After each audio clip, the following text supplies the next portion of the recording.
الله وبركاته.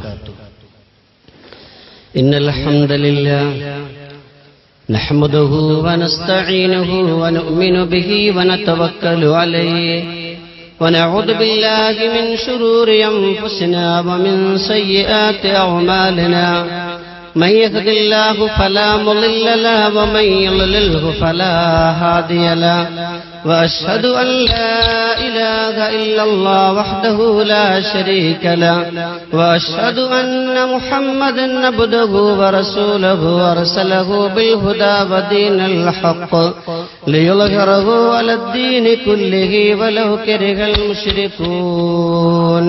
اللهم صل على محمد وعلى آل محمد كما صليت على إبراهيم وعلى آل إبراهيم وبارك على محمد وعلى آل محمد كما باركت على إبراهيم وعلى آل إبراهيم إنك حميد مجيد. أما بعد فإن خير الكلام كلام الله وخير السنن سنن محمد صلى الله عليه وسلم وشر الأمور محدثاتها وكل محدثة بدعة وكل بدعة ضلالة.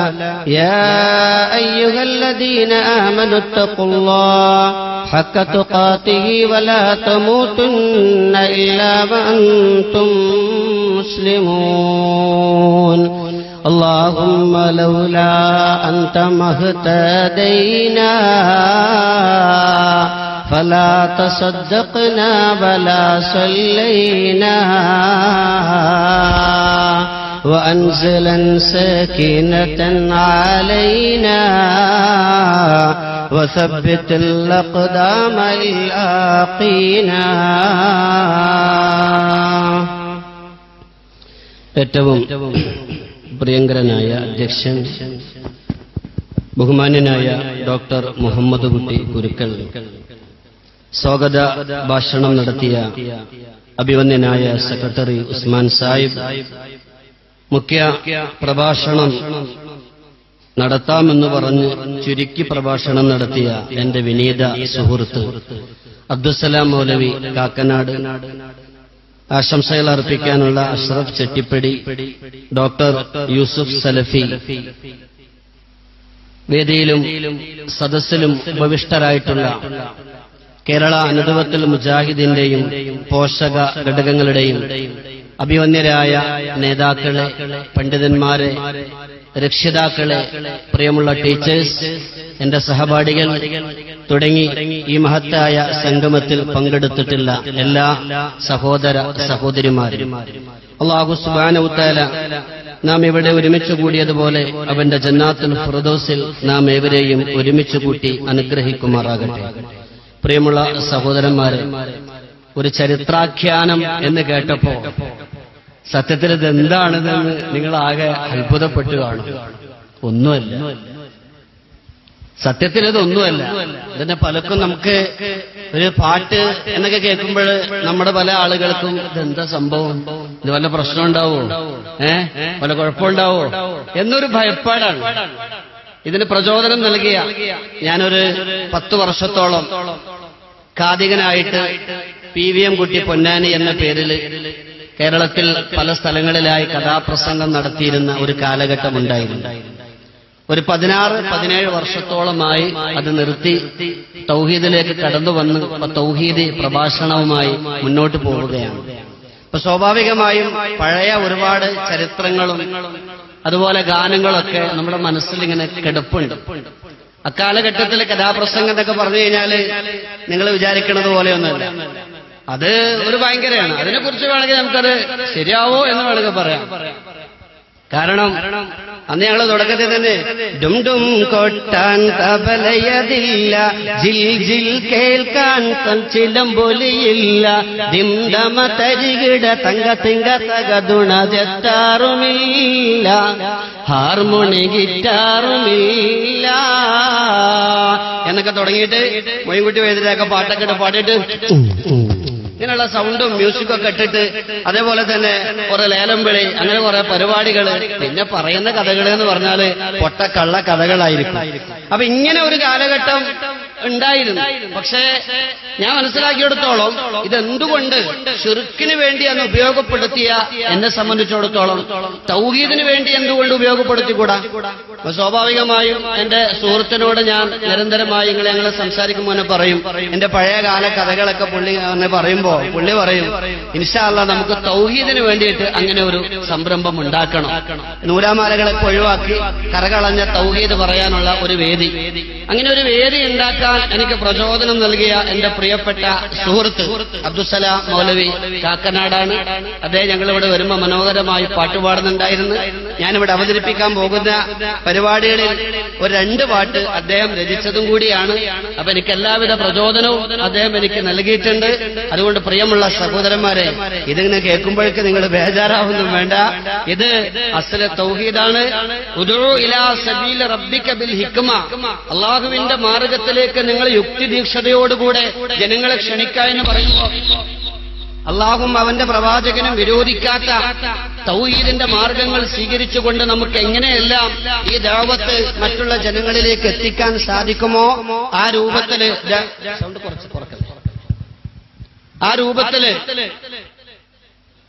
ദഅവത്ത്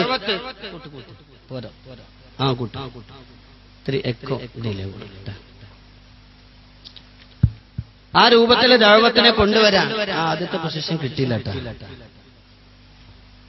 ആ രൂപത്തില് നമ്മുടെ ദഅവത്തിനെ കൊണ്ടുവരണം എന്ന ആഗ്രഹത്തോടു കൂടെയാണ് ഒരു ചെറിയ ചരിത്രാഖ്യാനം എന്ന രൂപത്തിൽ ഇൻഷാ അല്ലാഹ് ഞങ്ങളിവിടെ അവതരിപ്പിക്കുന്നത്. പ്രിയമുള്ള സഹോദരന്മാരെ, ലോക മുസ്ലിം സമൂഹത്തിന് എക്കാലഘട്ടത്തിലും ഊർജവും പ്രചോദനവും നൽകിയ ഒരു മഹാരഥന്റെ ചരിത്രം അല്പം വിഷലുകൾ ചേർത്തുകൊണ്ട് നിങ്ങൾക്ക് മുമ്പിൽ ഞങ്ങൾ അവതരിപ്പിക്കുകയാണ്. പോരായ്മകളും അതുപോലെ തന്നെ സ്ഖലിതകളും സംഭവിച്ചിട്ടുണ്ടെങ്കിൽ സാദരം ക്ഷമിക്കണമെന്ന് അഭ്യർത്ഥിച്ചുകൊണ്ട് അഗ്നികുണ്ഡത്തിൽ പൊലിയാത്ത തൗഹീദ് എന്ന് പറയുന്ന ചരിത്രാഖ്യാനം നിങ്ങൾക്ക് മുമ്പിൽ ഞങ്ങൾ അവതരിപ്പിക്കുകയാണ്. അഹദോന്റെ തിരുനാമം മൊഴിയുണ്ട് ഞാൻ തുടങ്ങുന്നു, അഹ്മദ് നബി മേലിൽ സലാത്തോതുന്നു, ആല് അസ്ഹാബിൽ ഗുണത്തിനായി ദുആ ചെയ്യുന്നു. അഹദോന്റെ തിരുനാമം മൊഴിയുണ്ട് ഞാൻ തുടങ്ങുന്നു, അഹ്മദ് നബി മേലിൽ സ്വലാത്തോതുന്നു, ആല് അസ്ഹാബിൻ ഗുണത്തിനായി ദുആ ചെയ്യുന്നു. ഖലീലായ നബി മുത്ത് ഇബ്രാഹിം കുടുംബത്തിൻ ചരിതങ്ങൾ ഇശലോടെ നിവർത്തിയിടാനായി നാദാ തുണയേകു അർഹമോ റഹീമായോനേ. അഹദോന്റെ തിരുനാമം മൊഴിയുണ്ട് ഞാൻ തുടങ്ങുന്നു, അഹ്മദ് നബി മേലിൽ സ്വലാത്തോതുന്നു, ആല് അസ്ഹാബിൻ ഗുണത്തിനായി ദുആ ചെയ്യുന്നു. അസർ മകനായി പിറക്കുന്നു, ബാബിലോണിൽ വളരുന്നു, പിരിശത്താൽ ജനം കൊല്ലും നളർത്തിയിടുന്നു, ബുദ്ധി മികന്തുള്ള നബിയാരെ അറിഞ്ഞിടുവീൻ.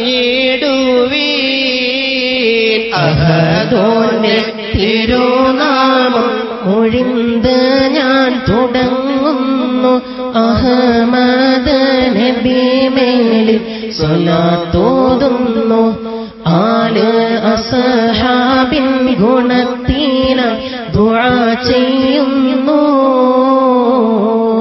അതെ, 4000 സംവത്സരങ്ങൾക്ക് മുമ്പ് ഇറാഖിലെ ബാബിലോണിയായിൽ ആസർ എന്ന് പറയുന്ന വിഗ്രഹാരാധകനും വിഗ്രഹ കച്ചവടക്കാരനും നാട്ടിലെ പ്രമാണിയുമായ ആസറിന്റെ 3ാമത്തെ മകനായിക്കൊണ്ടാണ് നമ്മുടെ ചരിത്ര കഥാപുരുഷൻ ജനിക്കുന്നത്. ഖലീലുള്ള ഇബ്രാഹിം അലൈഹിസ്സലാത്തു വസ്സലാം. പ്രിയമുള്ള തൗഹീദ് ഉൾക്കൊണ്ട എന്റെ പ്രിയപ്പെട്ട സഹോദരങ്ങളെ, നമ്മുടെ ജീവിതത്തിൽ എക്കാലഘട്ടത്തിലും ഹജ്ജ് മാസത്തിൽ മാത്രമല്ല, ഏതെങ്കിലും ഒരു സമയത്ത് മാത്രമല്ല, നമ്മുടെ ജീവിതത്തിന്റെ അന്ത്യം വരെ അള്ളാഹുവിന്റെ മഹാനായ ഖലീലുള്ള ഇബ്രാഹിം അലൈഹിസ്സലാത്തു വസ്സലാം ആ ചരിത്രം പഠിക്കുകയും നമ്മുടെ ജീവിതത്തിലേക്ക് അതിനെ സ്വാംശീകരിക്കുകയും ചെയ്യുക എന്നുള്ളത് നമ്മുടെ കർത്തവ്യമാണ്. ആരാണ് ഖലീലുള്ള? അല്ലാഹു സുബ്ഹാനഹു തആലയുടെ മിത്രമാണ്, കൂട്ടുകാരനാണ്. അല്ലാഹു സുബ്ഹാനഹു തആല ആദരിച്ച വ്യക്തിത്വമാണ്. മാത്രമല്ല, ലോക മുസ്ലിങ്ങളോട് അല്ലാഹു സുബ്ഹാനഹു തആല വിശുദ്ധ ഖുർആൻ സൂറത്ത് മുംതഹിനയിലൂടെ പറയുകയാണ്, ഖദ് കാനത് ലക്കും ഉസ്വത്തുൻ ഹസന ഫീ ഇബ്രാഹീമ വല്ലദീന മഅഹു. തീർച്ചയായും നിങ്ങൾക്ക് മഹാനായ ഇബ്രാഹിം അലൈഹിസ്സലാത്തു വസ്സലാമിലും അദ്ദേഹത്തിന്റെ കൂടെയുള്ളവരിലും നിങ്ങൾക്ക് മാതൃകയുണ്ട്. എന്താണ് സഹോദരങ്ങളെ ആ മാതൃക? അതിലൊന്നാമത്തെ മാതൃക മഹാനായ ഖലീലുള്ള ഇബ്രാഹിം അലൈഹിസ്സലാത്തു വസ്സലാം പ്രപഞ്ചത്തെ കണ്ട്, ആ മലയോരങ്ങളെ കണ്ട്, പ്രപഞ്ചത്തിന്റെ ഓരോരോ ദൃഷ്ടാന്തങ്ങളെ കണ്ട്, ആകാശങ്ങളിലേക്ക് നോക്കി പുഞ്ചിരി തൂകുന്ന സൂര്യനെ കണ്ട്, പ്രപഞ്ചത്തിലെ ഓരോരോ ഭാഗങ്ങളിലേക്ക് നോക്കിക്കൊണ്ട് മഹാനായ ഖലീലുള്ള ഇബ്രാഹിം അലൈഹിസ്സലാത്തു വസ്സലാം ബഹുദൈവ ആരാധകരുടെ പുസ്തകാവകാശപ്പെടുന്ന ഒരു കുടുംബത്തിൽ പിറന്നിട്ടും ഏകനായ സൃഷ്ടാവിനെ കുറിച്ച് മഹാനായ ഖലീലുള്ള മനസ്സിലാക്കുകയാണ്. ആരാണീ ലോകം പരിപാലിക്കുന്നോൻ എന്നോർക്കുന്നുവോ നമ്മളേവരും. ആരാണീ ലോകം പരിപാലിക്കുന്നോൻ എന്നതോർക്കുന്നുവോ നമ്മളേവരും. ആകാശവും വനഗോളങ്ങളും ആഴികളും അതിലെ ജീവികളും. ആകാശവും വനഗോളങ്ങളും ആഴികളും അതിലെ ജീവികളും. കാറ്റും മഴ വെയിൽ മഞ്ഞും പിന്നെ പഴവർഗവും ധാന്യവൈവിധ്യവും. കാറ്റും മഴ വെയിൽ മഞ്ഞും പിന്നെ പഴവർഗവും ധാന്യവൈവിധ്യവും. മുത്തും പവിഴവും പവിഴപ്പുറ്റും പടച്ചതാരാണ്? ഒത്തിരി ഒത്തിരി സസ്യലതാദികളമൈത്തതാരാണ്? മുത്തും പവിഴവും പവിഴപ്പുറ്റും പടച്ചതാരാണ്? ഒത്തിരി ഒത്തിരി സസ്യലതാദികളമൈത്തതാരാണ്? ആരാണീ ലോകം ആരാണീ ലോകം പരിപാലിക്കുന്നു എന്നതോർക്കുന്നുവോ നമ്മളേവരും. പ്രിയമുള്ള സഹോദരന്മാരെ, സൃഷ്ടാവായ രക്ഷിതാവിനെ സ്വയം മനസ്സിലാക്കുകയാണ്. പാരമ്പര്യവാദങ്ങളെല്ലാം തകർത്തെറിഞ്ഞുകൊണ്ട് യഥാർത്ഥ തൗഹീദ് തന്റെ ഹൃദയത്തിലേക്ക് ഇബ്രാഹിം അലൈഹിസ്സലാത്തു വസ്സലാം സ്വാംശീകരിക്കുകയാണ്. താൻ മനസ്സിലാക്കിയ സത്യം അത് തന്റെ ഉള്ളിൽ ഒളിപ്പിച്ചു വെക്കാൻ അദ്ദേഹം തയ്യാറായില്ല. പ്രിയമുള്ള സഹോദരന്മാരെ, ഇബ്രാഹിം നബി അലൈഹിസ്സലാത്തു വസ്സലാമിന്റെ ദഅവത്തിന്റെ മാതൃക നമ്മളെല്ലാവരും ഉൾക്കൊള്ളേണ്ടതാണ്. നമ്മൾ മനസ്സിലാക്കണം, നമ്മുടെ വീട്ടില്, നമ്മുടെ കുടുംബത്തില്, നമ്മുടെ നാട്ടുകാരില് എത്ര എത്ര ആളുകളുണ്ട് ശിർക്ക് ചെയ്യുന്നവര്. നമ്മുടെ വാപ്പയുണ്ട്, നമ്മുടെ ഉമ്മയുണ്ട്, നമ്മുടെ ഭാര്യയുണ്ട്, നമ്മുടെ മക്കളുണ്ട്, നമ്മുടെ കുടുംബ മിത്രങ്ങളുണ്ട്, നമ്മുടെ അയൽവാസികളുണ്ട്. പക്ഷേ അവരോടൊന്നും പലപ്പോഴും നമ്മൾ തൗഹീദ് പറയാറില്ല. നിങ്ങളല്ലോ സാധാരണ ആളുകൾ പറയാൻ മടിക്കുന്ന ഒരു കാലഘട്ടമാണ്. എന്താ പറയാന്നറിയാം? അവരോട് പറഞ്ഞിട്ട് ഒരു കാര്യമില്ല, അവരോട് പറഞ്ഞിട്ടൊരു കാര്യമല്ല. ഞാൻ പലപ്പോഴും പല ആളുകളോട് സംസാരിക്കുമ്പോൾ പറയാറുണ്ട്, നിങ്ങൾ സ്ത്രീകളാണ് ഈ കൂടുതൽ ഏറ്റവും മുമ്പന്തിയിൽ നിൽക്കേണ്ടത്. കാരണം സ്ത്രീകളാണ് കൂടുതൽ ബന്ധങ്ങളുള്ളത്. കുടുംബത്തിലെ അത്താണികളാണ് പെണ്ണുങ്ങൾ, അല്ലേ? അങ്ങനെ തന്നെയല്ലേ? കുടുംബത്തിലെ നെടും തൂണുകൾ സത്യത്തിൽ ആരാ? പെണ്ണുങ്ങളല്ലേ? ഒരു സംശയമില്ല. കാരണം റേഷൻ കാർഡ് ആരെ പേരില്ല? അവരെ പേരില്ല. ഇനിയിപ്പോ ആധാരം കൂടി അവരെ പേരിൽ എഴുതി കൊടുത്താല് നമുക്കൊക്കെ പോവാം, അല്ലേ? അള്ളാഹുവിന്റെ റസൂല് പറഞ്ഞല്ലേ, അൽ മർഅതു റാഇയത്തുൻ അലാ ബൈതി സൗജിഹാ. ഒരു പെണ്ണ് ആ പെണ്ണിന്റെ ഭർത്താവിന്റെ വീട്ടിലെ ഭരണാധികാരിയാണ്. അള്ളാന്റെ റസൂൽ നിങ്ങൾക്ക് നിങ്ങളുടെ സ്ഥാനമാണ്. ഭർത്താവിന്റെ വീട്ടിലെ ഭരണാധികാരി.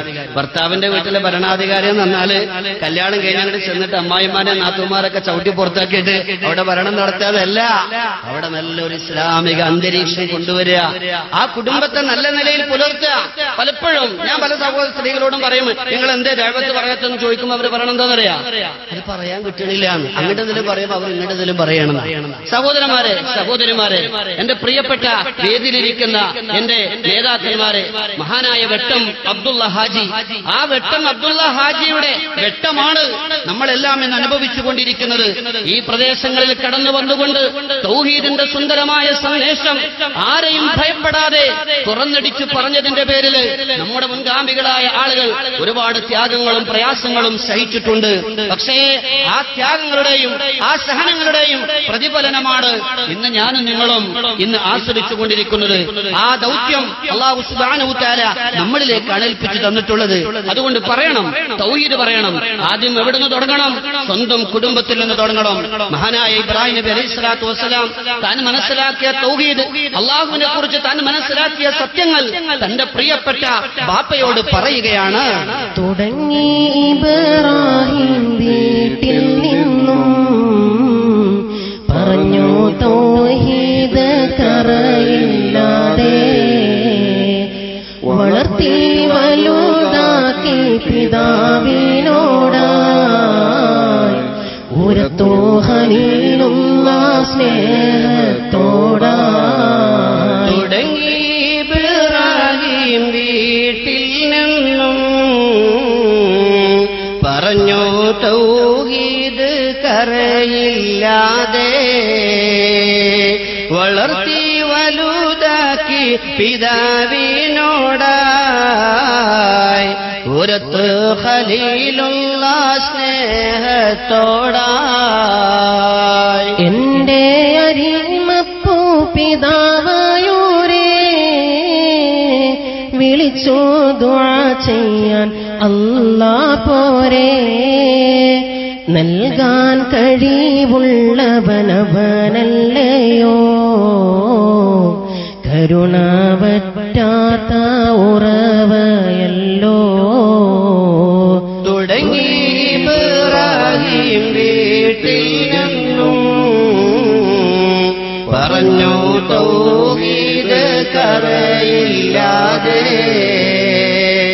വളർത്തി വലുതാക്കി പിതാവിനോടായി, ഉരത്തു ഖലീലുള്ള സ്നേഹത്തോടായി. സ്നേഹനിധിയാകും പിതാവായോരേ,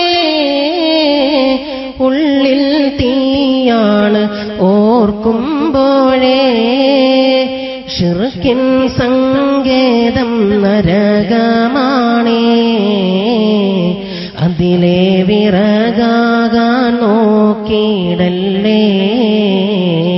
തുടങ്ങി ഇബ്രാഹിം വീട്ടിൽ നിന്നും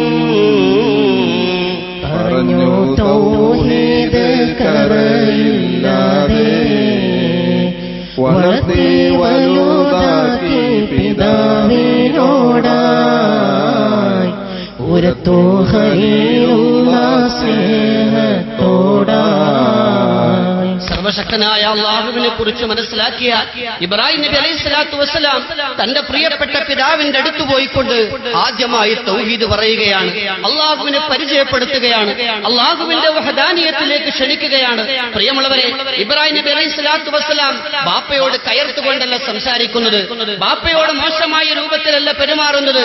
വളരെ വിനയത്തോടുകൂടെ, ലാളിത്യത്തോടുകൂടെ, സൗമ്യതയോടുകൂടെ പ്രിയപ്പെട്ട ബാപ്പയോട് ഇബ്രാഹിം നബി അലൈഹിസ്സലാത്തു വസ്സലാം പറയുന്ന തൗഹീദ് വിശുദ്ധ ഖുർആൻ സൂറത്തുൽ മറിയമിലൂടെ അല്ലാഹു സുബ്ഹാനഹു വതആല നമ്മളോട് പറയുന്നുണ്ട്. ഇദ് ഖാല ലി അബീഹി യാ അബതി ലിമ തഅബുദു മാ ലാ യസ്മഉ മാ ലാ യസ്മഉ വലാ യുബ്സിറു വലാ യുഗ്നി അൻക ശൈആ. എന്റെ പ്രിയപ്പെട്ട ബാപ്പ, എന്റെ പൊന്നു ബാപ്പ, നിങ്ങൾ എന്തിനാണ് കാണുകയോ കേൾക്കുകയോ ഒരു ഉപകാരമോ ചെയ്യാൻ സാധിക്കാത്ത വസ്തുക്കളെ ആരാധിക്കുന്നത്?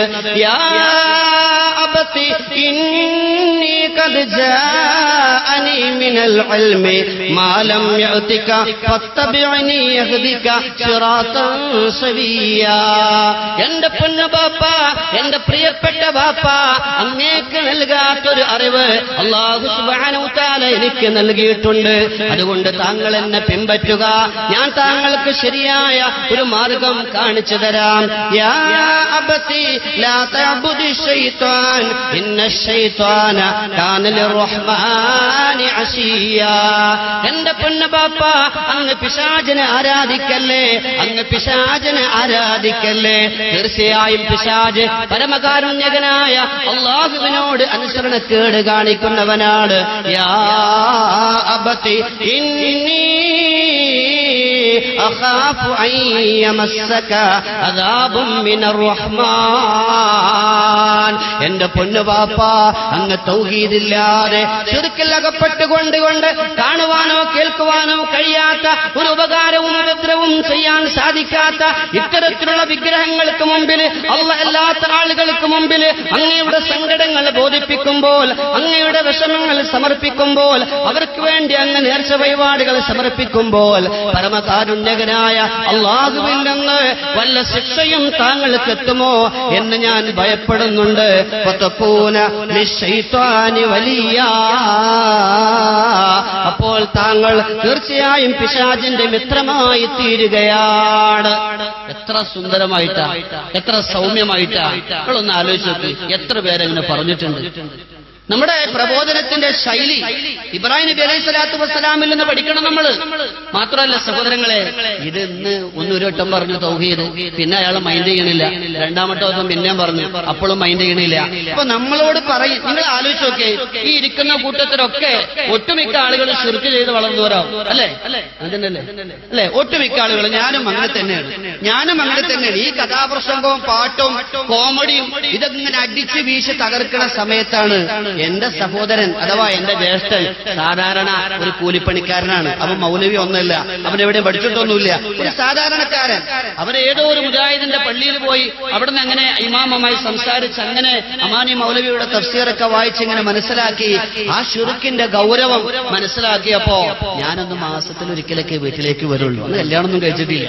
ഈ മാസത്തിലൊരിക്കൽ ഞാൻ വീട്ടിലേക്ക് വന്ന് ഞാൻ സലാം പറഞ്ഞു കയറി, അപ്പൊ തന്നെ എന്നോട് വന്ന് സലാം പറയും. എന്നിട്ട് എന്താണ് അനിയ വിശേഷം? നല്ല വിശേഷം. പിന്നെ മൗലൂദ് ഓതാൻ പാടില്ലട്ടാ, ശിർക്ക് ചെയ്യാൻ പാടില്ലട്ടാ, നരകത്തിലാണ്ട്ടാ. ഇതിങ്ങനെ സൗമ്യമായിട്ട് പറയുമ്പോഴേ ഞാൻ എന്താ തുടക്കത്തിലൊക്കെ കാട്ടെന്നറിയാം. ആ ശരിയാണ്, മൗലൂദ് ഓതാൻ പാടില്ല, ശിർക്ക് ചെയ്യാൻ പാടില്ല, ശരിയാണ്, നരകത്തിൽ പോകും. വെറുതെ ഇങ്ങനെ തലാട്ടി കൊടുക്കും. കാരണം എനിക്കറിയാം അവിടെ അതൊന്നും പഠിക്കൂല. അപ്പൊ കുറെ നേരം ഇങ്ങനെ പറഞ്ഞ് അവസാനം അങ്ങനെ സംസാരിക്കണതിന്റെ ഇടയിൽ കാണാം നമ്മുടെ ഒരു സുഹൃത്ത് വന്നിട്ട്, ഇതിനെ ഒരു റാത്തീബ് ഉണ്ട് വരുന്നുണ്ടാ, അപ്പൊ തന്നെ അവന്റെ ഇവിടെ ഇറങ്ങി. അപ്പൊ ഞാൻ മനസ്സിലാക്കുക, ജ്യേഷ്ഠൻ ഇതിങ്ങനെ പറഞ്ഞുകൊണ്ടിരിക്കുമ്പോഴേ ഇറങ്ങിപ്പോണത്. ഇതിങ്ങനെ നിരന്തരം ഇങ്ങനെ പറഞ്ഞുകൊണ്ടിരിക്കുമ്പോ ഞാൻ ഒരു നിലക്കും ഇത് സ്വീകരിക്കാൻ തയ്യാറാവണില്ല.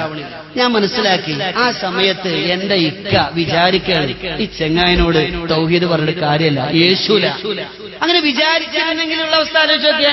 പക്ഷെ അവൻ അങ്ങനെ വിചാരിച്ചില്ല. അവൻ നിരന്തരം ഇത് പറഞ്ഞുകൊണ്ടിരിക്കും. മാസത്തിൽ ഒരിക്കൽ എന്റെ കൂട്ടുകാരായിട്ടൊന്നും വീട്ടിലേക്ക് വരാൻ പറ്റൂല, അപ്പൊ അവർക്കും പറഞ്ഞു കൊടുക്കുന്നത്. ചുരുക്കി പറഞ്ഞാൽ ഞാൻ ഓരോ ഒരു വരവില് നോക്കുമ്പോ വീടിന്റെ 4 മൂലയിൽ കുപ്പി തൂക്കിയിട്ടിട്ടുണ്ടായിരുന്നു. ഒരു വരവില് വന്ന് നോക്കുമ്പോ ആ കുപ്പിയൊക്കെ തച്ച് തകർത്തിട്ടുണ്ട്. രണ്ടാമത്തെ വരവില് വേറെ ഓരോ അങ്ങനെ ചുരുക്കി പറഞ്ഞാൽ അവസാനം മൗലൂദ് കിതാബ് കാണില്ല. ഞാൻ മൗലൂദ് ഓതാൻ നോക്കുമ്പോ മൗലൂദ് കിതാബ് കാണില്ല. മൗലൂദ് കിതാബ് ജ്യേഷ്ഠരെടുത്ത് മാറ്റിച്ചിട്ടുണ്ട്. അങ്ങനെ അതിന്റെ പേരിൽ അങ്ങോട്ട് ഞങ്ങൾ ബഹളം തുടങ്ങി. ആ ബഹളം, ആ പ്രശ്നം ചുരുക്കി പറഞ്ഞാൽ വീട്ടില് ആകെ പ്രശ്നമായി. ഉമ്മ ചരകെടുത്തത് വന്നിട്ട് 2 തല്ലി ഓടിച്ച്. ചുരുക്കി പറഞ്ഞാൽ ആ ഒരു സംഘർഷത്തോട് കൂടെ ഇതൊന്ന് പഠിച്ചാലോ ഒന്ന് മനസ്സിലാക്കിയാലോ എന്ന് ചിന്തിച്ചുകൊണ്ട് ഞാൻ മുന്നോട്ട് പോയി. ഇനി അവിടെ ഒരു ടെസ്റ്റ് ഉണ്ട്. എന്താ ടെസ്റ്റ് അറിയോ? മൗലൂദ് ഇങ്ങനെ ഇതിന് ശിർക്കാണെന്ന് പഠിച്ചുകൊണ്ടിരിക്കുന്ന സമയത്തും പൈസ കിട്ടുന്ന പരിപാടിയല്ല. അപ്പോ മൗലൂദിനാരെ വിളിക്കാൻ വേണ്ടി വന്നാല് അപ്പൊ പോവും. അപ്പൊ എന്നോടൊക്കെ ജ്യേഷ്ഠൻ ചോദിച്ചു, എന്റെ പൊന്നു സഹോദര ഇത് തെറ്റാണെന്ന് പറഞ്ഞിട്ടു പിന്നെന്താ നീ ഇതിന് പോണെന്ന് ചോദിച്ചു. അപ്പൊ ഞാൻ എന്താ പറയുന്നറിയാം, ഞാൻ പറഞ്ഞത് മൗലൂദിൽ തന്നെ ഉണ്ടല്ലോ. യാ സയ്യിദ സാദാതി ജിഇതുക കാശിത അർജു ഹിമാക ഫലാ തുഖയ്യിബ് മഖ്സദി. യാ സയ്യിദ സാദാതി ജിഇതുക കാശിത, കാശ് തന്നാൽ ഈ പരിപാടി നിർത്തിക്കോളാം. ഇതാണ് സത്യത്തില് എല്ലാ മൗലവിമാരെ അവസ്ഥ. നല്ല ഒരു ശമ്പളം, നല്ല ഉഷാറായിട്ട് ശമ്പളം കൊടുത്തു കഴിഞ്ഞാൽ എന്നെ അറിയുന്ന ഒരുപാട് ഫൈസിമാരും ഒരുപാട് ദാരിമിമാരും ഇന്നും അവര് തൗഹീദ് നമ്മൾ സംസാരിച്ച് തുടങ്ങുമ്പോൾ ഫോൺ അങ്ങോട്ട് കട്ടാക്കുകയാണ്. ശരിക്കും അവർക്ക് നല്ലൊരു ശമ്പളം കൊടുത്തു കഴിഞ്ഞാൽ ഈ പരിപാടിയൊക്കെ തീരും, നമുക്ക് പണി കുറയും. സഹോദരന്മാരെ, ഞാൻ പറയുന്നത് ഒന്നും രണ്ടും തവണയല്ല, നിരന്തരം അവരുടെ പിന്നാലെ നടന്ന് തൗഹീദ് പറഞ്ഞുകൊണ്ടേ ഇരിക്കണം. അല്ലാഹുവിന്റെ റസൂല് പറഞ്ഞു, അല്ലാഹു ബിക റജുലൻ ഖൈറൻ ലക മിനദ് ദുനിയാ വമാ ഫീഹാ. നീ മുഖേന ഒരാൾ സന്മാർഗത്തിലായാൽ ഈ ദുനിയാവിനേക്കാളും അതിലുള്ള സർവ കാര്യങ്ങളെക്കാളും നിനക്കതാണ് ഉത്തമം എന്ന് നമ്മുടെ എത്ര പണ്ഡിതന്മാർ കുത്തുബകളിലൂടെയൊക്കെ നമ്മുടെ പള്ളികളിലൊക്കെ കുത്തുബ കേൾക്കാൻ വേണ്ടി വരുന്നത് എല്ലാവരും തൗഹീദ് ഉൾക്കൊണ്ടവരല്ല. ഇപ്പോ ബഹുമാന്യനായ അഷ്റഫ് ചട്ടിപ്പടി ഞങ്ങളുടെ പൊന്നാനിയിലാണ്, അദ്ദേഹം കുത്തുബോറാണ്. ഞങ്ങളിപ്പോ ഒരുപാട് കാലത്തെ ഫോണിൽ കൂടെ അങ്ങനെയൊക്കെ ബന്ധങ്ങളുണ്ട്. അടുത്താണ് ഞങ്ങൾ കണ്ടുമുട്ടിയത്. പുള്ളിന്റെ കുത്തുബ കേൾക്കാൻ എന്തോരം ആളുകൾ വരുന്നുണ്ടെന്നറിയോ. അപ്പൊ നമ്മുടെ പള്ളിയില് കയറി വന്ന് കുത്തുബ കേട്ട് തൗഹീദ് ഉൾക്കൊണ്ട് അവസാനം ഈ പ്രസ്ഥാനത്തിന്റെ കേന്ദ്രമിന്റെ ISMന്റെ ഒക്കെ പദവികളിലേക്ക് എത്തിയ ഒരുപാട് ആളുകളുണ്ട്. അതുകൊണ്ട് നമ്മൾ മനസ്സിലാക്കേണ്ട ഒരു സത്യം എന്താണെന്നറിയോ, ഈ തൗഹീദ് പറയൽ ഇവിടെ നിർത്താൻ പാടില്ല. വെട്ടം അബ്ദുള്ള ഹാജിയുടെ ആ വെളിച്ചം, ആ വെട്ടവും ഈ നാടിന് കിട്ടിയിട്ടുണ്ടെങ്കിൽ ആ വെട്ടം അബ്ദുള്ള ഹാജി കൊണ്ടുവന്ന തൗഹീദ് നമ്മളിലേക്കാണ് അല്ലാഹു സുബ്ഹാനഹു വ തആല ഏൽപ്പിച്ചിട്ടുള്ളത് എങ്കിൽ ആ തൗഹീദിനെ മുന്നോട്ട് കൊണ്ടുപോകൽ എന്റെയും നിങ്ങളുടെയും ബാധ്യതയാണ് എന്നാണ്. ഇത് പറയുമ്പോ ഒരുപാട് സംഘർഷങ്ങൾ ഉണ്ടാവാം. നമ്മൾ പറയുന്ന ആള്, ആ കേൾക്കുന്ന ആളുകൾക്ക് ഇത് ഇഷ്ടപ്പെട്ടുകൊള്ളണമെന്നില്ല. ഇവിടെ നോക്കൂ, മഹാനായ ഖലീലുള്ളാഹി ഇബ്രാഹിം അലൈഹിസ്സലാത്തു വസ്സലാം തന്റെ പ്രിയപ്പെട്ട പിതാവിനോട് സ്നേഹാദരവോടുകൂടെ സൗമ്യതയോടുകൂടെ നിഷ്കളങ്കനായിക്കൊണ്ട് എല്ലാവിധ ആദരവുകളും നിലനിർത്തിക്കൊണ്ട് തൗഹീദ് പറഞ്ഞപ്പോൾ എന്തായിരുന്നു അദ്ദേഹത്തിന്റെ മറുപടി? ചൊല്ലി പിതാവാകും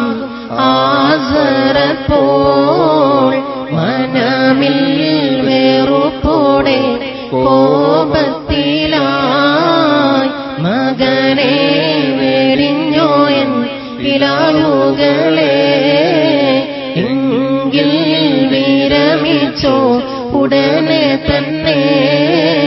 പേരുത്ത് സഹിച്ചു ഞാൻ ഇബ്രാഹിമേ, പൊരുത്തം ഇനിയില്ല മകനായതി, മടങ്ങാൻ മനസ്സില്ല നിനക്കെങ്കിലേ, ഇറങ്ങാം നിനക്കെന്റെ ഭവനത്തിന്.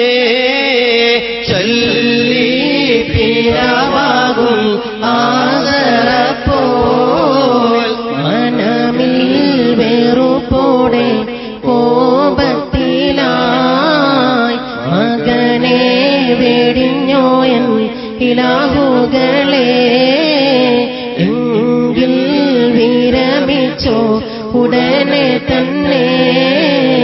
ഒട്ടും മടിച്ചില്ല ഇബ്രാഹിമും, ക്ഷണമിൽ ഇറങ്ങുന്നു അനാഥനായി. കൽബിൽ സൂക്ഷിച്ചു സ്നേഹം മാത്രം, മൊഴിഞ്ഞു സലാം തന്റെ പിതാവിനോടായി. ചൊല്ലി പിതാവാകും ആസറപ്പോൾ മനമിൽ വെറുപ്പോടെ കോപത്തിലായി മകനെ വെടിഞ്ഞോയൻ ഇലാഹുകളെ എങ്കിൽ വിരമിച്ചോ ഉടനെ തന്നെ. ധിക്കാരി, നന്ദി കെട്ട കെട്ട എന്റെ ഉപ്പും ചോറും തിന്ന് നമ്മുടെ കുലദൈവങ്ങളെ നീ ആക്ഷേപിക്കുകയാണോ, തള്ളിക്കളയുകയാണോ? ഇല്ല, ഒരിക്കലും ഞാൻ അതിന് അനുവദിക്കുകയില്ല. ഇബ്രാഹിം, എന്റെ ദൈവങ്ങളെ നീ വേണ്ടത് വെക്കുകയാണോ ഇബ്രാഹിമേ? ഇതിൽ നിന്ന് നീ വിരമിച്ചില്ലെങ്കിൽ നിന്നെ കല്ലെറിഞ്ഞോടിക്കുക തന്നെ ചെയ്യും. വലിയ കുറെ കാലത്തേക്ക് നീ എന്നിൽ നിന്നും മാറിക്കൊള്ളുക. പ്രിയമുള്ള സഹോദരന്മാരെ, മഹാനായ ഇബ്രാഹിം അലൈഹിസ്സലാത്തു വസ്സലാമിനെ വളരെ മോശമായ രൂപത്തിൽ അവിടുന്ന് തന്റെ പ്രിയപ്പെട്ട പിതാവ് ആക്ഷേപിക്കുകയാണ്, ചീത്ത പറയുകയാണ്, തന്റെ വീട്ടിൽ നിന്ന് പുറത്തിറങ്ങാൻ പറയുകയാണ്. തന്നെ നൊന്ത് പ്രസവിച്ച തന്റെ പ്രിയപ്പെട്ട ഉമ്മയെയും തന്നെ പോറ്റി വളർത്തിയ തന്റെ പ്രിയപ്പെട്ട ബാപ്പയെയും അങ്ങനെ കുടുംബത്തിലെ എല്ലാ അംഗങ്ങളെയും വിട്ടെറിഞ്ഞുകൊണ്ട് ഒരിടമില്ലാതെ ആ വീട്ടിൽ നിന്ന് ഇറങ്ങിപ്പുറപ്പോവാൻ മഹാനായ ഖലീലുള്ളയോട് മഹാനായ ഇബ്രാഹിം നബിയുടെ പിതാവ് പറയുകയാണ്. ആ സമയത്ത് ഇബ്രാഹിം നബി അലൈഹി സ്വലാത്തു വസ്സലാമിന്റെ മറുപടി എന്താ? നമ്മൾ നോക്കി, നമ്മളെ വീട്ടിൽ നമ്മൾ തൗഹീദ് പറഞ്ഞു, കുറെ കാര്യങ്ങൾ പറഞ്ഞു. അവസാനം പറഞ്ഞു വാപ്പാക്ക് ചൂട് കയറി. വാപ്പ പറയാ, ഈ പഠിക്കുന്ന ഇറങ്ങണം, ഞങ്ങൾക്ക് ഇവിടെ ഒരു അവകാശവും ഇല്ല. നമ്മളെന്താ പറയാന്നറിയാ? അത് ഞാൻ വെറുതെ പറഞ്ഞാണ് വാപ്പ, മജത്തെ തമാശ നിങ്ങൾക്ക് ഇഷ്ടാവൂലേ എന്ന് പറഞ്ഞ ആ അധികാരത്തിന് വേണ്ടി നമ്മളവിടെ പിടികൂടും. അവകാശം നമുക്ക് വേണം, തൗഹീദ് അപ്പുറം മാറ്റിവെക്കും. മഹാനായ ഇബ്രാഹിം നബി അലൈഹി സ്വലാത്തു വസ്സലാം പ്രിയപ്പെട്ട വാപ്പയോട് പറഞ്ഞു, ശാന്തശീലനായിക്കൊണ്ട് സമാധാനത്തോടുകൂടെ തന്റെ പ്രിയപ്പെട്ട ബാപ്പയോട് മഹാനായ ഖലീലുള്ള ഇബ്രാഹിം അലൈഹി സ്വലാത്തു വസ്സലാം നിർത്തണം, സ്റ്റോപ്പ് ചെയ്യാം. അല്ല, ഇത് പൂർത്തിയാവൂല. അപ്പോ ഇൻഷാ അല്ലാഹ് എനിക്ക് ഏറ്റവും അധികം ഇഷ്ടപ്പെട്ടൊരു ബഹുമാന്യനായ MLA ആണ് കുറുക്കോളി മൊയ്തീൻ. അപ്പോ മഹാനായ ഇബ്രാഹിം നബി അലൈഹി സ്വലാത്തു വസ്സലാം ചിരിച്ചുകൊണ്ട് വാപ്പാനോട്, വാപ്പ അസ്സലാം, എനിക്ക് നിങ്ങൾ അവകാശവും വേണ്ട, നിങ്ങൾക്ക് ഒരു കുന്തവും വേണ്ട, എനിക്കൊന്നും വേണ്ട. എനിക്ക് എന്റെ കാരുണ്യവാനായ റബ്ബുണ്ട്, എന്റെ പ്രിയപ്പെട്ട രക്ഷിതാവുണ്ട്. ഏതൊരു സൃഷ്ടാവിന്റെ തൗഹീദാണോ ഞാൻ അംഗീകരിച്ചിരിക്കുന്നത്, ആ സൃഷ്ടാവ് എന്റെ കൂടെയുണ്ട് വാപ്പ. അതുകൊണ്ട് അത്തരത്തിലുള്ള ഒരു ഭയപ്പാടും എനിക്കില്ല എന്ന് പറഞ്ഞുകൊണ്ട് ആ വീട്ടിൽ നിന്ന് ഇറങ്ങിയിട്ട് ഇബ്രാഹിം നബി തീരുമാനിച്ചെന്താണെന്നറിയോ? ഇനി മതി, ഇനി പരിപാടി നിർത്താം, ഇനി ഇത് ആൾക്കാരോട് പറഞ്ഞാൽ ഇനി ആകെ ബഹളാവും. തീരുമാനിച്ചില്ല. മഹാനായ ഇബ്രാഹിം നബി അലൈഹി സ്വലാത്തു വസ്സലാം നേരെ അങ്ങോട്ട് ഇറങ്ങാ, ജനങ്ങളിലേക്ക് എന്ത് പറയാ? എത്രയും ബഹുമാനപ്പെട്ട എന്റെ പ്രിയ നാട്ടാരറിഞ്ഞിടുവാൻ സ്നേഹത്താലെ പറയുന്നു ഞാൻ ചില കാര്യങ്ങൾ ഗൗരവത്തോടെ ഉണർത്തിയിടുന്നു. എത്രയും ബഹുമാനപ്പെട്ട എന്റെ പ്രിയ നാട്ടാരറിഞ്ഞിടുവാൻ സ്നേഹത്താലെ പറയുന്നു ഞാൻ ചില കാര്യങ്ങൾ ഗൗരവത്തോടെ ഉണർത്തിയിടുന്നു. പറഞ്ഞ് അറിയിക്കുവാൻ കാര്യങ്ങൾ നൂറില്ല, പറയുവാനൊട്ടുമേ ഭയവും എനിക്കില്ല. പറയുകയില്ലെങ്കിൽ സ്വർഗം ലഭിക്കില്ല. എന്തിനാരാധിക്കുന്നു ഈ സ്വനമുകളെ, എന്തിന് നാമിച്ചിടുന്നു ഈ കോലത്തിൽ? ഉടയവനായ റബ്ബിന്റെ മുന്നിൽ പോവേണ്ടോരല്ലേ നമ്മളെന്ന ബോധം നിങ്ങൾക്കുമില്ലേ? എത്രയും ബഹുമാനപ്പെട്ട എന്റെ പ്രിയ നാട്ടാരറിഞ്ഞിടുവാൻ സ്നേഹത്താലെ പറയുന്നു ഞാൻ ചില കാര്യങ്ങൾ ഗൗരവത്തോടെ ഉണർത്തിയിടുന്നു. പ്രിയമുള്ള സഹോദരന്മാരെ, ഒരു ഇടവേള ഈ സുന്ദരമായ എല്ലാവിധത്തിലും 100% സാക്ഷരതയുള്ള കേരളം എന്ന് പറയുന്ന ദൈവത്തിന്റെ പ്രകൃതി രമണീയമായ ഈ മഹനീയ കേരളത്തിലെ മുസ്ലിം സമൂഹത്തിലേക്ക് അല്പനേരത്തേക്ക് ക്ഷണിക്കുകയാണ്. കേരളത്തിൽ വരി വരി വരിയായി ഔലിയ ജാറങ്ങൾ നിരയായി കേട്ടിടണേ മാലോകരെ നിങ്ങൾ ശിർക്കിന്റെ പേക്കൂത്തുകൾ. കേരളത്തിൽ വരി വരി വരിയായി ഔലിയ ജാറങ്ങൾ നിരയായി കേട്ടിടണേ മാലോകരെ നിങ്ങൾ ശിർക്കിന്റെ പേക്കൂത്തുകൾ. പുരോഹിതവർ വർഗത്തിന്റെ കരങ്ങളിൽ കുടുങ്ങി പരിശുദ്ധ ഖുർആനെ ഖത്തം മുത്തല്ലൊതുക്കി പടച്ചവൻ പോരായെന്ന വിശ്വാസത്തിൽ കുടുങ്ങി പുരോഹിത വർഗത്തിന്റെ കരങ്ങളിൽ കുടുങ്ങി പരിശുദ്ധ ഖുർആനെ ഖത്തമുത്തിൽ ഒതുക്കി പടച്ചവൻ പോരാ എന്ന വിശ്വാസത്തിൽ കുടുങ്ങി കേരളത്തിൽ വരി വരി വരിയായി ഔലിയ ജാറങ്ങൾ നിരയായി കേട്ടിടണേ മാലോകരെ നിങ്ങൾ ശിർക്കിന്റെ പേക്കൂത്തുകൾ. എന്താണ് ഇന്ന് കേരളത്തിലെ മുസ്ലിം സമൂഹത്തിന്റെ അവസ്ഥ? അങ്ങ് കാസർഗോഡ് മുതൽ കന്യാകുമാരി വരെ സഞ്ചരിക്കുന്ന ഒരു വ്യക്തിക്ക് കാണാം ഏതെല്ലാം തരത്തിലുള്ള ജാറങ്ങളാണ്. തങ്ങൾ ജാറം, ബീവി ജാറം, 3 പെറ്റുമ്മ ജാറം, പൈതൽ ജാറം, കിൽക്കട്ട ജാറം, ഔലിയ ഉള്ള ജാറം, ഔലിയ ഇല്ലാത്ത ജാറം, പേരുള്ള ജാറം, പേരില്ലാത്ത ജാറം, ഇങ്ങനെ ഒട്ടനവധി ജാറങ്ങൾ ഉണ്ടാക്കി വെച്ചുകൊണ്ട് അവിടെ പോയി പൂമാലകൾ സമർപ്പിക്കുന്ന, അവിടെ പോയി നേർച്ച വഴിപാടുകൾ സമർപ്പിക്കുന്ന, അവിടെ പോയി സുജൂദ് ചെയ്ത് പ്രാർത്ഥിക്കുന്ന സർവശക്തനായ റബ്ബ് സുബ്ഹാനഹു തആല കൊടുത്ത കണ്ണും കാതും ചിന്തയും അല്ലാഹുവിന്റെ സകലമായ അനുഗ്രഹങ്ങളും ആസ്വദിച്ചുകൊണ്ട് ആ സൃഷ്ടാവിനോട് ചെയ്യുന്ന ആ ഒരു നന്ദികേട്, ആ നന്ദികേടിന്റെ സ്വരൂപമാണ് കേരളക്കരയിൽ നമ്മൾക്ക് കാണാൻ സാധിക്കുന്നത്. അറിയോ, പല ജാറങ്ങൾക്കും പേരില്ല. എന്റെ നാട് പൊന്നാനിക്കടുത്ത് പുതുവന്നാനി എന്ന് പറയുന്ന സ്ഥലത്തുണ്ട്. അവിടെ മുനമ്പത്ത് ജാർ എന്ന് പറയുന്ന ഒരു ജാറുണ്ട്. നിങ്ങൾക്കൊക്കെ അറിയാമെന്നറിയില്ല, എന്റെയൊക്കെ ചെറുപ്പത്തിലാണ്. ആ ചെറുപ്പത്തില് ഒരു സ്ത്രീയുടെ, ഒരു പെണ്ണിന്റെ നഗ്നമായ ഒരു ജഡം, ഒരു ശവം ആ കരയിൽ വന്ന് അടിഞ്ഞതാണ്. അഥവാ ആ പെണ്ണ് ആത്മഹത്യ ചെയ്തതാണോ, അതല്ല ആരെങ്കിലും കൊന്ന് കുഴിച്ചു, ആരെങ്കിലും കൊന്ന് കടലിൽ തള്ളിയതാണോ, അതല്ല അബദ്ധവശാൽ കടലിൽ വീണുപോയതാണോ, ഒന്നും അറിയില്ല. പക്ഷേ അവിടെയുള്ള ഏതോ ഒരു കുബുദ്ധി, ആ കുബുദ്ധിയുടെ ചിന്തയിൽ നിന്ന് വന്ന ആ ഒരു കാര്യത്തിന്റെ അടിസ്ഥാനത്തിൽ അവരെന്ത് ചെയ്തെന്നറിയോ? കുറച്ച് ചെറുപ്പക്കാര് കൂടിയിട്ട് ആ പെണ്ണിന്റെ ശരീരം അങ്ങോട്ട് കുളിപ്പിച്ച് മറമാടിയിട്ട് അവരങ്ങനെ പറഞ്ഞു, ഇതിനെന്തോ ഒരു പോരിശയുണ്ട്, പേരറിയില്ല, എവിടത്തേരാന്നറിയില്ല. ആ കാലഘട്ടത്തില് മുനമ്പത്തെ ബീവിയെ കുറിച്ച് ഒരു മാലപ്പാട്ട് ഇറങ്ങിയിരുന്നത്. ആ മാലപ്പാട്ടിലുള്ള ചില വരികൾ ഇതാണ്: ഒരു പേരറിയില്ല, ശൂരത്തൊട്ടും കുറവില്ല, ബഹുമാനർ നിറഞ്ഞുള്ള നാട് അത് വെളിയങ്കോട് മൃഗാലി കുഞ്ഞുമരക്കാർ ഷഹീദോരും ബഹുമാനരൊക്കെ പെറ്റ നാട്. ഊരറിയില്ല, പേരറിയില്ല, എവിടത്തെ കാര്യമാണെന്നറിയില്ല, പിന്നെന്താ പോരിശ, പിന്നെന്താണ് കറാമത്ത്? വെളിയങ്കോട് ഉമറുകാളിയും കുഞ്ഞുമരക്കാർ ഷഹീദും ജനിച്ച നാട്ടിലാണല്ലോ ജനിച്ചത് എന്നാണ്. പിന്നീട് കാലചക്രം കറങ്ങി. അന്ന് APEK വിഭാഗത്തില് APക്കാരാണ് അത് കൊണ്ടുവന്നത്, EKക്കാർ അതിനെതിരായിരുന്നു. ഞാൻ അന്ന് പുതുവന്നാനി മൗലത്തുൽ ഇസ്ലാം അറബിക് കോളേജില് പഠിക്കുന്ന ഒരു സമയമാണ്. ഞങ്ങൾ എന്ത് ചെയ്യുന്നറിയോ? ഞങ്ങൾ വൈകുന്നേരം ജാർത്തി പോകും. ഈ ജാർത്തി പോലെ അവിടെ ഒരു പരിപാടി ഉണ്ട്. അവിടെ ഒരു ചരട്, ആ ചരടിൽ കുറെ കെട്ടുകളാണ്. എന്താണ് കെട്ടെന്നറിയോ? ആരെങ്കിലും വന്നിട്ട് പറയാണ്, എന്റെ മോൾക്ക് സുഖമില്ല, അപ്പൊ അതുകൊണ്ട് എന്താ ചെയ്യേണ്ടത്? അപ്പൊ അവിടെ നിൽക്കണ ചങ്ങായി പറയും, ഒരു 3 യാസീനെ നെയ്യത്താക്കിക്കാണ്. 3 യാസീൻ എത്ര? 150 രൂപ. 150 രൂപ അങ്ങോട്ട് കൊടുക്കും. ഈ കെട്ടിങ്ങനെ ഓരോന്നും പൊട്ടിച്ചിടും. 3 കെട്ട് ഇങ്ങനെ പൊട്ടിച്ചിടും. 3 കെട്ട് അയച്ചിടും. കെട്ടിച്ചിക്ക. ആരെ കെട്ടിച്ചിടണമെന്നറിയോ? ഞങ്ങളെ കെട്ടിച്ചിട്ടുണ്ട്.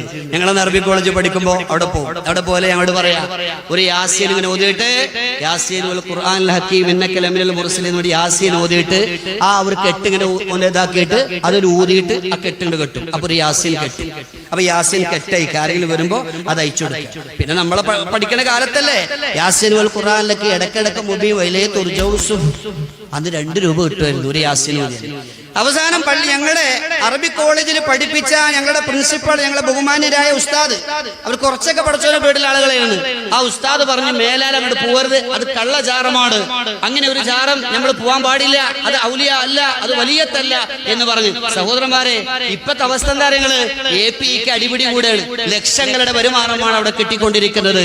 പിന്നീട് അവര് പ്രചരിപ്പിച്ച് ഇത് ഒരു ബിരുദം വന്നിട്ട് പറയാ, ഞാൻ സ്വപ്നത്തിൽ കണ്ടു യുദ്ധത്തിൽ ഷഹീദായതാണ്, പേര് ഫാത്തിമ ബീവിയാണ്. പിന്നെ കാസറ്റുകൾ ഇറങ്ങലൊടുങ്ങി, നോട്ടീസുകൾ ഇറങ്ങലൊടുങ്ങി. തമിഴിലും തെലുങ്കിലും കന്നഡയിലൊക്കെ നോട്ടീസുകൾ ഇറങ്ങിക്കൊണ്ട് കണ്ണില്ലാതെ വന്നവർ കണ്ണ് കണ്ടുപോകുന്നു, കാലില്ലാതെ വന്നവർ കാല് കൊണ്ടുപോകുന്നു, കൈയില്ലാതെ വന്നവർ കൈ പിടിച്ചു പോകുന്നു. ഈ അവസ്ഥയിൽ ഇല്ലാത്ത കള്ളക്കഥകൾ പ്രചരിപ്പിച്ചുകൊണ്ട് സർവശക്തനായ അല്ലാഹു സുബ്ഹാനഹു തആലയോട് പ്രാർത്ഥിക്കുന്നതിന് പകരം, പടച്ച റബ്ബിന്റെ മുമ്പിൽ സുജൂദ് ചെയ്യുന്നതിന് പകരം, സർവാധിനാഥനായ അല്ലാഹുവിന്റെ മുമ്പിൽ നേർച്ച വഴിപാടുകൾ സമർപ്പിക്കുന്നതിന് പകരം, പ്രിയമുള്ള സഹോദരന്മാരെ, ഇത്തരത്തിൽ ജാറത്തിൽ കിടക്കുന്ന ആളുകളോട് പോയി ദുആ ചെയ്യുന്ന ഒരു സമൂഹം. അവിടെയാണ് വിശുദ്ധ ഖുർആൻ സൂറത്ത് ഗാഫിറിന്റെ 60-ാമത്തെ വചനത്തിലൂടെ അല്ലാഹു സുബ്ഹാനഹു തആല നമ്മളോട് പറയുന്നത്, വഖാല റബ്ബുകും ഉദ്ഊനി അസ്തജിബ് ലക്കും ഇന്നല്ലദീന യസ്തക്ബിറൂന അൻ ഇബാദതി സയദ്ഖുലൂന ജഹന്നമ ദാഖിരീൻ. വഖാല റബ്ബുകും, നിങ്ങളുടെ രക്ഷിതാവ് പറഞ്ഞിരിക്കുന്നു, എല്ലാവരുടെയും രക്ഷിതാവ് പറഞ്ഞിരിക്കുന്നു, ഉദ്ഊനി, നിങ്ങൾ എന്നോട് പ്രാർത്ഥിക്കണേ, നിങ്ങളുടെ സങ്കടങ്ങൾ എന്നോട് പറയണേ, നിങ്ങളുടെ വ്യസനങ്ങൾ എന്നോട് പറയണേ, അസ്തജിബ് ലക്കും, നിങ്ങൾക്ക് ഞാൻ ഉത്തരം നൽകുന്നതാണ്. എന്നോട് പ്രാർത്ഥിക്കുന്നതിൽ നിന്ന് ആരെങ്കിലും ഫഖ്ർ നടിച്ചുകൊണ്ട് മാറിക്കളയുകയാണെങ്കിൽ അവനെ നിന്ദ്യനായി കത്തിയാളുന്ന നരകത്തിലേക്ക് ഞാൻ കൊണ്ടുപോയിടുന്നതാണ്. അതുകൊണ്ട് സഹോദരന്മാരെ, കേരളത്തിൽ ഈ ജാറങ്ങളെ പൂജിക്കുന്ന, ജാറത്തിൽ പോയി നേർച്ച വഴിപാടുകൾ സമർപ്പിക്കുന്ന അത്തരത്തിലുള്ള ആളുകളോട് നമ്മൾ സംസാരിക്കുമ്പോൾ അവര് പറയുന്ന ഒരു കാര്യം എന്താണെന്നറിയോ? ബിദ്അത്ത് ശിർക്കുമായി നടക്കുന്നൊരകിലം പറയുന്നു പാരമ്പര്യമായി വന്നു സകലം, അതുകൊണ്ട് ഉപേക്ഷിക്കാൻ സാധ്യമല്ല സദയം. ബിദ്അത്ത് ശിർക്കുമായി നടക്കുന്നൊരകിലം പറയുന്നു പാരമ്പര്യമായി വന്നു സകലം, അതുകൊണ്ട് ഉപേക്ഷിക്കാൻ സാധ്യമല്ല സദയം. കേരളത്തിൽ വരി വരി വരിയായി ഔലിയ ജാറങ്ങൾ നിരയായി കേട്ടിടണേ മാലോകരെ നിങ്ങൾ ശിർക്കിന്റെ പേക്കൂത്തുകൾ.